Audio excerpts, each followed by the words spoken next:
But the main thing is the hiring practices. Okay, Right. let's not lose forget sight the of that. substance as right. We need to keep the main thing the main thing. Let's not get caught up in that. I'm not saying that it's not worthy of discussion, Right. but we need to keep the main thing here. The hiring practice is the big topic and the topic that needs to have the most light shined upon it in this whole discussion that we're Totally having. agree. Totally agree. Because listen, when we talk about the whole social justice movement and all the protests and everything that was taking place in the aftermath of the murder of George Floyd, what folks keep forgetting and I keep bringing up is that it was a metaphor for what black folks believe has been going on for centuries. This proverbial knee on our neck keeping us down. That's what it was all about. And so for me, when I look at this situation involving Brian Flores, I'm saying if his allegations are true, let's focus on, like you just said, the hiring practices of teams within the National Football League. The NFL itself has been trying to enforce the Rooney Rule, but you can't make owners do, billionaire owners do, what they don't want to do when you answer to them because they're the ones paying you. So as a result, everybody's lumped into it. It raises an eyebrow, but in the end, you're absolutely right.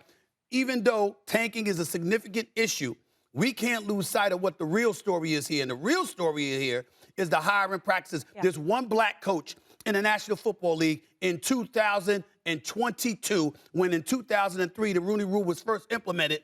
There were 3 black head coaches. There are now less black head coaches, only 4 black offensive coordinators in a 32-team league, when we know most dudes getting jobs are offensive coordinators. Yeah. So it's a problem, and we don't need to lose sight of that. So 2 things I just want to highlight and clarify. So, Damien, you're saying the NFL needs to investigate the hiring practices, that these fair practices are being implemented by each team. And then, Stephen A., I want to underscore another point that you said. Are there any white coaches that were asked to tank? That's right. And if so, they need to come forward. Right.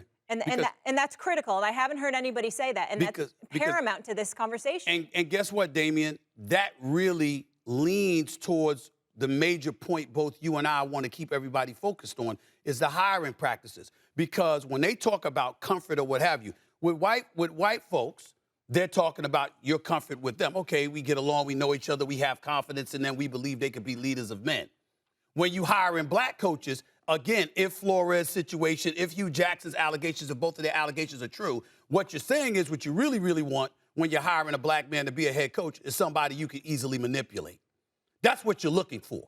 The more you can manipulate them, the more you like them, as opposed to judging them on the merits of their job performance.